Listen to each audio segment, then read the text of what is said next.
तो आज हम शुरू करेंगे एक्सरसाइज इन चैप्टर 6 और जिसका नाम है अवकलनों के अनुप्रयोग। और आप जानते हैं मैं हूं नवीन सैनी और आप देख रहे हैं मैथमेटिक्स यानी एकेडमिक मैथमेटिक्स का चैप्टर नंबर 6।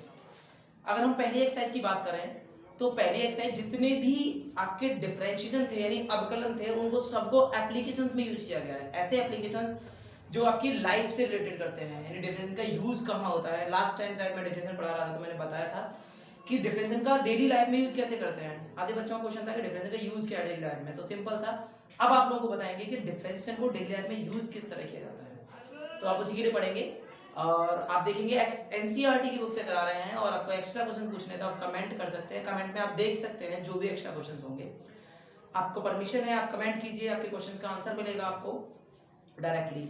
अगर देखें यहाँ से तो फर्स्ट क्वेश्चन आपका बता रहा है कोई भी एक रेडियस दिया हुआ है और उस रेडियस से एरिया निकालना है और उस एरिया का डिफरेंशियल क्या होगा। मतलब सिंपल सा है, कोई भी रेडियस इंक्रीज हो रहा है यानी बढ़ रहा है, उसी हिसाब से एरिया का रेट ऑफ इंक्रीजिंग क्या होगा यानी एरिया किस हिसाब से बढ़ेगा, आपको बताना है।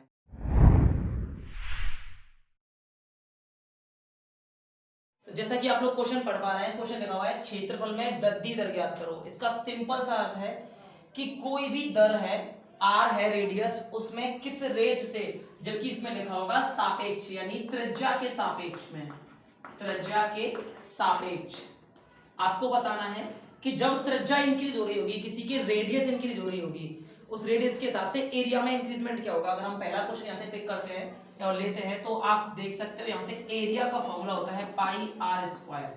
ये फर्स्ट क्वेश्चन है। आप जानते हैं एरिया इक्वल होता है पाई आर स्क्वायर, क्षेत्रफल बराबर पाई आर स्क्वायर होता है। अगर मैं इसको डिफरेंशिएट करूं विद रिस्पेक्ट एक्स तो आप लिखेंगे आर के रेस्पेक्ट में, आर के सापेक्ष अवकलन करने पर, अगर आप आर के सापेक्ष में अवकलन करते हैं तो आपका सिंपल सा होगा D A upon D are. ये फ्रेम ऑफ रेफरेंस है जिसके सापेक्ष आपने अवकलन किया है, यहां पे वही डिजिट आएगा, इक्वल टू पाई कांस्टेंट है तो उसे बाहर रखेंगे, डी आर और आर स्क्वायर। अगर आप इसको सॉल्व करते हैं पाई तो पाई रहेगा और आपको अच्छी तरह पता है जब कोई चीज का किसी भी का डिफरेंशिएट किया था, डिफरेंशिएट का मीन डिक्रीज कर देना। जो भी डिजिट डिफरेंशिएट करनी है उसकी पावर को डिक्रीज करना है आपको। जब उसकी पावर डिक्रीज करेंगे तो ये आ जाएगा इधर, आ जाएगा 2 और r। अगर इसको देखा जाए तो 2 पाई r हो जाएगा D A upon D are, यानी क्षेत्रफल के घटने की दर यानी अवकलन की दर हो जाएगी 2 पाई r। मुझे यहाँ पर r का वैल्यू पुट करना है। अगर आप चाहते हैं क्वेश्चन नंबर 1 को सॉल्व करना तो आप r की जगह 3 पुट कर दीजिए, आपका हो जाएगा D A upon D R equal to 2 pi into 3, it means 6। इसका मतलब हो गया D A upon D R बराबर 6 पाई। ये आपका पहला आंसर हो गया। अब आपका दूसरा क्वेश्चन है आर बराबर 4 सेंटीमीटर और तीसरा है आर बराबर 5 सेंटीमीटर। ये आपको खुद करने होंगे और आप इनको कमेंट बताएंगे आपसे आया या नहीं आया। अगर नहीं आता है तो आप मेरे से सॉल्यूशन पूछेंगे और आ जाता है तो इससे बेस्ट आपके लिए कुछ नहीं होगा। सिंपल सा ये फॉर्मेट आपको याद रखना है, ये फॉर्मेट कैसे तैयार किया गया। अब नेक्स्ट क्वेश्चन की बात करते हैं। तो जैसा कि आप देख रहे हैं ये क्वेश्चन नंबर 2 लिखा हुआ है और ये लिखा हुआ है यदि आप यहां से पढ़ेंगे, यदि किसी घन के आयतन की वृद्धि दर 8 सेंटीमीटर प्रति सेकंड है, ये ये क्या नोटेशन देता है वो आपको पता चलेगा भी है, तब इसके क्षेत्रफल की वृद्धि दर क्या होगी जबकि प्रत्येक भुजा 12 सेंटीमीटर की हो, ये आपको दिया हुआ है। अब अगर यहां से बात करें आगे तो ये कहना चाह रहा है कि ये कोई घन है, एक सिंपल सा क्यूब दे रखा है और इस क्यूब को इसकी लेंथ में वृद्धि की जाती है, हाइट में, ब्रेथ में और लेंथ में, इसके तीनों सेक्शन में वृद्धि की जाती है यानी इंक्रीज की जाते हैं। तो इसके वॉल्यूम में यानी आयतन में कितनी वृद्धि हो जाएगी। अगर देखा जाए तो इसके कवर अप पे एक ऐसा क्यूब और बन जाना है। ये जो इसका रेट है 1 सेकंड में 8 बढ़ जाता है, फिर 2 सेकंड में बढ़ जाएगा, फिर 3 सेकंड में बढ़ जाएगा, हर सेकंड में 8 सेंटीमीटर क्यूब पर सेकंड बढ़ता है ये।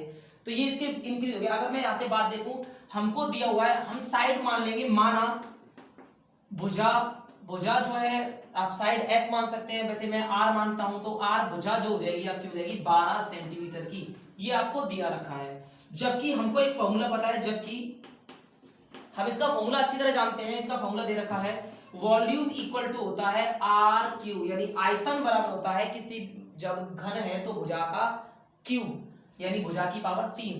अगर मैं इसको डिफरेंशिएट करूं, क्योंकि यहाँ पर सेकंड दे रखा है तो मुझे डिफरेंशिएट करना पड़ेगा समय के रेस्पेक्ट में, समय के सापेक्ष, t के सापेक्ष मुझे डिफरेंशिएट करना पड़ेगा। तो आप देखेंगे dv अपॉन dr, समझेंगे dv अपॉन dr सही है क्या? नहीं, आपको यहाँ पे करना पड़ेगा dv अपॉन dt। और dv अपॉन dt करने का कारण भी पता है आप लोगों को, क्या कर रहे हैं, क्योंकि यहाँ पर समय के रेस्पेक्ट में दे रखा है, ये इसलिए है। अगर इसका देखेंगे तो d dt और r क्यूब, क्योंकि डिफरेंट पैरामीटर है, डिफरेंट इसका फ्रेम ऑफ रेफरेंस है और डिफरेंट इसका यूनिट है जिसको मैं डिफरेंशिएट करना है, तो इसको आपको पता होगा अपने सेम डिजिट से मल्टीप्लाई करना था।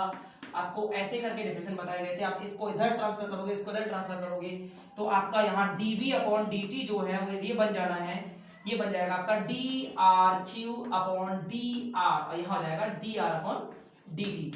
ये आपने डिफरेंट वाले जो फ्रेम ऑफ रेफरेंस से यानी डिफरेंट वाली जो चीजें थी उनसे डिफरेंशिएट करना सीखा था। अगर मैं यहां से आगे बात करता हूं, इसका जो वैल्यू दे रखा है मेरे को 8 दे रखा है, 8 सेंटीमीटर, 8 रख दूंगा यहां, और ये जो है इसका डिफरेंस है 3r स्क्वायर, और आगे बात करूं तो ये जाएगा dr अपॉन dt। मैं इसको नीचे ले सकता हूं तो मेरे को 8 upon 3r square equal to dr upon dt। ये जो मेरे को मिला है इस समय, ये dr अपॉन dt जो है आप क्लियर देख पा रहे हो, रेडियस के इंक्रीज होने की रेट है या दर है पर सेकंड में, एक सेकंड में कितना रेडियस इसका इंक्रीज हो रहा है उसके लिए दिया हुआ है। अगर मैं यहां से आगे बात करूं, क्योंकि क्वेश्चन में पूछा है कि क्षेत्रफल की वृद्धि दर क्या होगी, तो मुझे सिंपल सा फॉर्मूला किसका लगाना पड़ेगा, क्षेत्रफल का मुझे सूत्र लगाना पड़ेगा। अगर मैं क्षेत्रफल के लिए बात करूं, क्षेत्रफल का फॉर्मूला है 6r स्क्वायर, यदि 6 गुणा किसी भी भुजा का वर्ग ये क्षेत्रफल का होता है। अगर मैं यहां से आगे बात करूंगा तो 6a upon dt, da upon dt। आप समझ रहे हैं मैं क्या कर रहा हूं? अगर आपको समझ में नहीं आ रहा तो जैसा कि, क्योंकि ये समय के रेस्पेक्ट में मांगा है, ये भी ये समय के रेस्पेक्ट में है, ये समय के रेस्पेक्ट में, तो मुझे इसका डिफरेंशिएशन भी किसके रेस्पेक्ट में करना पड़ेगा, समय के रेस्पेक्ट में। अगर आप देखेंगे यहां से तो मैं लिख सकता हूं t के सापेक्ष अवकलन करने पर, अगर आप सिंपल सी बात देखें तो मेरा कहना ये होगा डिफरेंशिएट विद रिस्पेक्ट t। अगर आप डिफरेंशिएट करते हैं इसको t के रिस्पेक्ट में तो dA upon dt equal to में चला जाएगा, ये 6 बाहर आएगा क्योंकि कांस्टेंट है, d dt और r स्क्वायर। अब मुझे शायद ये वाला दोबारा इस सेम मेथड दोबारा रिपीट करने की जरूरत नहीं है, क्योंकि आप यहाँ पे ये मेथड पढ़ चुके हो। जब डिफरेंट अलग फ्रेम ऑफ रेफरेंस हो और अलग डिजिट हो तो आप उसको किस तरह सॉल्व करेंगे, ये वाली अब आप देख सकते हो। मुझे क्या करना है, dA upon dt equal to 6, आप ये 2r आगे ले आओगे और यहाँ पर बच जाएगा dr अपॉन dt। जिसको भी ये पता नहीं चल रहा dr अपॉन dt कैसे बचा, तो आप ये वाला फॉर्मूला जैसे मैंने यहाँ पे प्रोसेस यूज किया था वैसा ही प्रोसेस आप यहाँ यूज कर सकते हो। अगर मैं इसको देखूं तो ये जाएगा 12r, ये 6 दूनी 12r, ये क्या है dA अपॉन dt। और आपको इसका वैल्यू पता है, dr अपॉन dt कितना पढ़ा आप लोगों ने, 8 3r क्यूब यानी 8 अपॉन 3r स्क्वायर। आप ये पढ़ रहे हैं, एक r से एक r आप काट देंगे।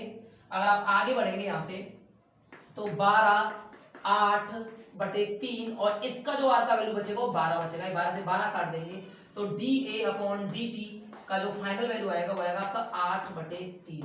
इसके साथ में आपका दूसरा क्वेश्चन खत्म होता है। सेम सभी क्वेश्चन इसी तरह से हैं, किसी भी क्वेश्चन में कोई अलग मेथड यूज नहीं किया गया, बिल्कुल सेम यही रहेंगे। अगर आपको बाकी क्वेश्चंस नहीं आ रहे हैं, बाकी करके ट्राई करके देखेंगे तो नेक्स्ट वीडियो शायद कल डालेंगे। उसके लिए आपको क्या करना होगा, जितने भी क्वेश्चंस को इसी मेथड से सॉल्व करेंगे, आपको सिंपल सा कुछ चीजें बेसिक पता होना चाहिए। जो भी क्वेश्चन पूछ रहा है, अगर बैलून की या गोले की बात कर रहा है तो इसका वॉल्यूम पता होना चाहिए, इसका एरिया पता होना चाहिए, इसका आयतन पता होना चाहिए, इसका क्षेत्रफल पता होना चाहिए। अगर गोले की बात की जगह वृत्त की बात कर रहा है तो इसका केवल क्षेत्रफल पता होना चाहिए, एरिया क्या होता है, सरकमफ्रेंस किस रेट से बढ़ेगी, r का 2πr का फॉर्मूला पता होना चाहिए। ये सारी चीजें अगर आपको पता है तो आप आगे क्वेश्चंस कर पाओगे, आगे आप लोग ट्राई करोगे। उसके बाद अगर कोई प्रॉब्लम आती है तो आप कमेंट कीजिएगा, क्वेश्चन में बोलिएगा कि ये क्वेश्चन बताना है, तो मैं आपको बैक दूंगा या फिर कल की वीडियो में आपको क्वेश्चन के आंसर बताएंगे। तो आप देख रहे हैं क्वेश्चन नंबर 3, यहाँ पे लिख रहा है यदि किसी वृत्त की त्रिज्या 3 सेंटीमीटर की समान दर से बढ़ रही है, इसका मतलब है 3 सेंटीमीटर प्रति सेकंड का, जैसा कि पिछले क्वेश्चन में आपने देखा था, पहले वॉल्यूम बढ़ रहा था, आपकी बार त्रिज्या बढ़ रही है।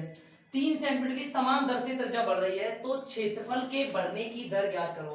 पिछली बार आपने जब लास्ट क्वेश्चन नंबर 2 किया था उसमें घन था ना कि वृत्त था, और मैंने आपको इससे लास्ट क्वेश्चन में बताया था कि अगर वृत्त है तो वृत्त के लिए वृत्त का फॉर्मूला या सूत्र पता होना चाहिए, और अगर घन है तो घन का पता चाहिए, और गोला है तो गोले का सूत्र पता होना चाहिए। अगर मैं इसके लिए बात करूं, और इसके लिए बात की जाए तो आप यहाँ पे आपको दिया गया है त्रिज्या के बढ़ने की दर, आपको पता है मैं dr/dt लिखूंगा। और ये वाली बात आप समझ सकते हो मैंने क्यों लिखा, क्योंकि यहाँ पर सेंटीमीटर दे रखा है तो रेडियस के लिए हो गया, समय यानी सेकंड दे रखा है तो यहाँ पे क्या होगा टाइम के लिए, तो मैं लिखूंगा 3 सेंटीमीटर पर सेकंड। ये आपको त्रिज्या के बढ़ने की दर दी गई है। अब आपको यहाँ से बताना है कि क्षेत्रफल किस दर से बढ़ेगा। अभी इसमें क्वेश्चन में ये पॉइंट जोड़ दिया है कि जबकि त्रिज्या 10 सेंटीमीटर हो, यानी आपको जो वास्तविक त्रिज्या की वैल्यू है वो 10 सेंटीमीटर, जो शुरुआत हो रही है, जो बिगिनिंग हो रही है वो कहां से हो रही है 10 सेंटीमीटर की दर से। यहां से 10 सेंटीमीटर से त्रिज्या की शुरुआत होती है, इसका मतलब ये हुआ कि एक वृत्त बना लिया और इसकी प्रारंभिक त्रिज्या कितनी है 10 सेंटीमीटर। अगर देखें तो अगले ही सेकंड में कितनी हो जाएगी ये 13, इससे अगले में कितनी हो जाएगी फिर ये 16। मतलब ये कह रहा है कि हर सेकंड में बढ़ कितनी रही है वो 3 सेंटीमीटर बढ़ रही है, यानी आप यहां से फिर देखेंगे तो ये 13 हो गई, फिर ये देखेंगे तो ये 16 हो गई, यहां तक हर सेकंड में वो 3 सेंटीमीटर बढ़ेगी। इसके हिसाब से चलो मान लिया ये त्रिज्या तो इतनी बढ़ रही है क्योंकि दे भी रखा है, फिर ये क्षेत्रफल कितना बढ़ेगा, यानी इसका जो एरिया है वो किस हिसाब से इंक्रीज होगा वो बताना है। अगर आगे देखेंगे हम लोग तो देख सकते हैं, हम जानते हैं क्षेत्रफल का फॉर्मूला होता है पाई आर स्क्वायर, ये आपको पिछले क्वेश्चन में बताया गया था। तो और समय की बात कर रहा है तो मुझे टी के सापेक्ष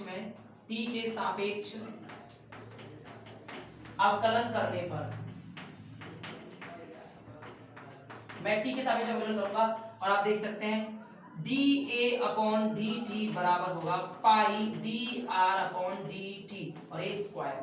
और सेम जैसा लास्ट में बना था सेकंड वाले के क्वेश्चन के लास्ट क्वेश्चन में जब बना था तो ऐसा ही फॉर्मेट बना था, सेम यही फॉर्मेट यहाँ पर है। आपको करना क्या है, पाई को पाई छोड़ना है, 2r लेके आना है, आपको एक वैल्यू लेना है dr/dt। मैं ये बता चुका हूं जब फ्रेम ऑफ रेफरेंस डिफरेंट होता है, यानी जिसके सापेक्ष में हम या जिसके रिस्पेक्ट में हम डिफरेंशिएट कर रहे हैं, जिसके सापेक्ष में हम अवकलन कर रहे हैं, अगर वो अलग होता है तो आपको एक अलग से सप्लीमेंट्री वर्ड जोड़ना पड़ता है dr/dt। अगर यहाँ पे x होता तो dx/dt, y होता तो dy/dt, रेस्पेक्ट को कंप्लीट करने के लिए। यहाँ देखेंगे 2 पाई r हो जाएगा, और मैं इसकी बात करूं इसका वैल्यू आपको दे रखा है 3, और r यानी रेडियस का वैल्यू दे रखा है आपको 10। अगर यहाँ से बात करें तो 2 पाई r का वैल्यू 10 और इसका वैल्यू 3, आप देखेंगे तो ये हो जाएगा 60 पाई, ये आपका आंसर हो गया dr/dA/dt। अगर मैं यहां से बात करूं, ये क्वेश्चन अभी थोड़ा सा आधा लिखा है, अब यहां से यूनिट की बात करते हैं। जैसा कि आपको पता है कि इसका यूनिट सेंटीमीटर पर सेकंड दे रखा है, तो इसका क्या होगा आप जानते हैं, एरिया का होगा सेंटीमीटर स्क्वायर और समय का क्या होगा सेकंड।